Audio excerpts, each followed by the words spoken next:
Hello guys, welcome back to my channel. So ಇವತ್ತಿನ ಈ ಒಂದು ಗ್ರ್ಯಾಂಡ್ ಫಿನಾಲೆ ಎಪಿಸೋಡಲ್ಲಿ ಫಸ್ಟ್ ಬಿಗ್ ಬಾಸ್ ಮನೆಯಿಂದ ಆಚೆ ಎವಿಕ್ಟ್ ಆಗಿರುವಂತಹ ಕ್ಯಾಂಡಿಡೇಟ್, ಎವಿಕ್ಟ್ ಆಗಿರೋರು ಯಾರು ಅಂತ ಹೇಳಿದ್ರೆ ಭವ್ಯ ಗೌಡ ಅವರು. ಹೌದು ಫ್ರೆಂಡ್ಸ್, ಭವ್ಯ ಗೌಡ ಅವರು ಇರುವಂತಹ 6 ಕಂಟೆಸ್ಟೆಂಟ್ಗಳಲ್ಲಿ ಸ್ವಲ್ಪ ಮಟ್ಟಿಗೆ ಕಡಿಮೆ, ಹತ್ತತ್ರ 65-66 ಲಕ್ಷ ವೋಟ್ಗಳಿಂದ ಅವರು ಈ ಒಂದು ಎಲಿಮಿನೇಷನ್ ಅನ್ನೋ ಒಂದು ಸ್ಥಾನಕ್ಕೆ ಬಂದಿದ್ದಾರೆ. ಸೊ ಫಸ್ಟ್ ಪ್ಲೇಸಲ್ಲಿ ಇರುವಂತಹ ಕ್ಯಾಂಡಿಡೇಟ್ ಅಥವಾ ಕಂಟೆಸ್ಟೆಂಟ್ ಬಂದುಬಿಟ್ಟು ಆಲ್ಮೋಸ್ಟ್ 5 ಕೋಟಿ ವೋಟ್ಸನ್ನು ದಾಟಿದ್ದಾರೆ. ಸೊ ಹಿಸ್ಟ್ರಿ ಕ್ರಿಯೇಟ್ ಮಾಡಿದ್ದಾರೆ. ಆ ಹಿಸ್ಟ್ರಿ ಯಾರು ಕ್ರಿಯೇಟ್ ಮಾಡಿರೋದು ಅಂತ ನಾನು ಆಲ್ರೆಡಿ ಒಂದು ವಿಡಿಯೋ ಮಾಡಿದ್ದೀನಿ. ಸೊ ಅದನ್ನು ಹೋಗಿ ನೋಡಿ. ಆ್ಯಕ್ಚುಲಿ ಆ ಹಿಸ್ಟ್ರಿ ಕ್ರಿಯೇಟ್ ಆಗಿರೋದು ಬಂದು ಹನುಮಂತು ಬಿಟ್ಟು ಬೇರೆ ಯಾರು ಆ ಹಿಸ್ಟ್ರಿ ಕ್ರಿಯೇಟ್ ಮಾಡಲಿಕ್ಕೆ ಸಾಧ್ಯನೇ ಇಲ್ಲ. ಯಾಕೆ ಅಂತ ಹೇಳಿದರೆ, ನೀವು ಎಲ್ಲೇ ಯಾವುದೋ ಒಂದು ಪೋಲ್ಗೆ ಹೋಗಿ ನೋಡಿದ್ರೂ 50% ವೋಟ್ಸ್ ಏನು ಬಿಗ್ ಬಾಸ್ ಮನೇಲಿ 6 ಜನ ಕಂಟೆಸ್ಟೆಂಟ್ಸ್ ಇದ್ದಾರಲ್ವ, ಅದರಲ್ಲಿ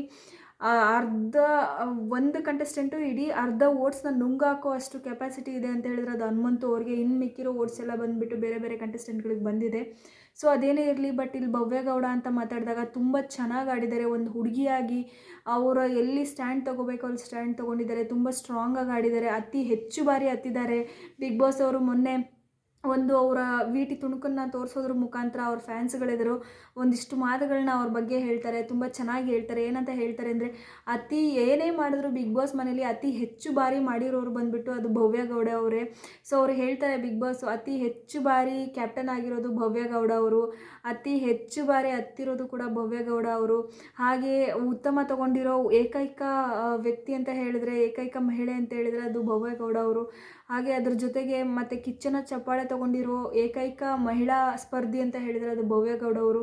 ಹಾಗೆ ತಪ್ಪನ್ನು ಮಾಡ್ದೇನೆ ಜೈಲು ಶಿಕ್ಷೆ ಅನುಭವಿಸಿರೋಂತಹ ಒಂದು ಸ್ಪರ್ಧಿ ಅಂತ ಹೇಳಿದರೆ ಭವ್ಯಗೌಡ ಅವರು.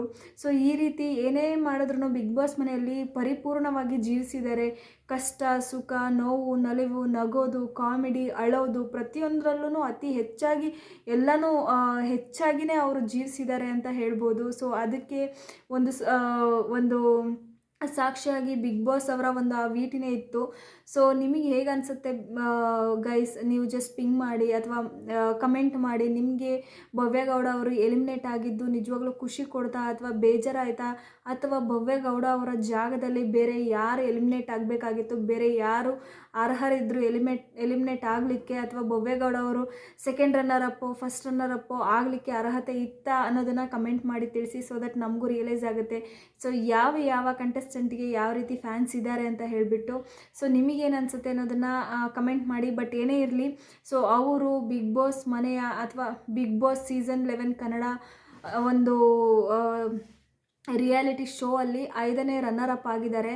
ಸೊ ಅದು ಒಂದು ಬೇಜಾರು ವಿಷಯನೂ ಹೌದು, ಖುಷಿ ವಿಚಾರನೂ ಹೌದು. ಯಾಕಂದರೆ ಈ ವರ್ಷನಾದರೂ ಅಟ್ಲೀಸ್ಟ್ ಒಂದು ಫೀಮೇಲ್ ಕಂಟೆಸ್ಟೆಂಟು ಫಿನಾಲೆಯಲ್ಲಿ ಗೆಲ್ಲಬೇಕು ಅನ್ನೋದೊಂದು ಆಸೆ ಇತ್ತು. ಮೋಕ್ಷಿತನೋ ಅಥವಾ ಭವ್ಯಗೌಡನೋ ಇಬ್ಬರಲ್ಲೊಬ್ಬರು ಯಾರಾದರೂ ಒಂದು ಕಂಟೆಸ್ಟೆಂಟ್ ಮಹಿಳಾ ಸ್ಪರ್ಧಿ ಗೆಲ್ಲಬೇಕು ಅಂತ ಇತ್ತು. ಸತತ 11 ಸೀಸನ್ಗಳಿಂದ ಯಾವ ಮಹಿಳಾ ಕಂಟೆಸ್ಟೆಂಟ್ಗಳು ಎಷ್ಟೇ ಫಿನಾಲೆ ರೀಚ್ ಆದ್ರೂ ಯಾರೂ ವಿನ್ ಆಗಲಿಕ್ಕಾಗಲಿಲ್ಲ. ಅಟ್ಲೀಸ್ಟ್ ಇವರಿಬ್ಬರಲ್ಲಿ ಯಾರಾದರೂ ಫಸ್ಟ್ ರನ್ನರ್ ಅಪ್ ಆದರೂ ಆಗ್ತಾರೇನೋ ಅಂತ ಅನಿಸಿತ್ತು. ಬಟ್ ಅದು ಕೂಡ ಇನ್ನು ಮೋಕ್ಷಿತ ಅವ್ರು ಉಳ್ಕೊಂಡಿದ್ದಾರೆ.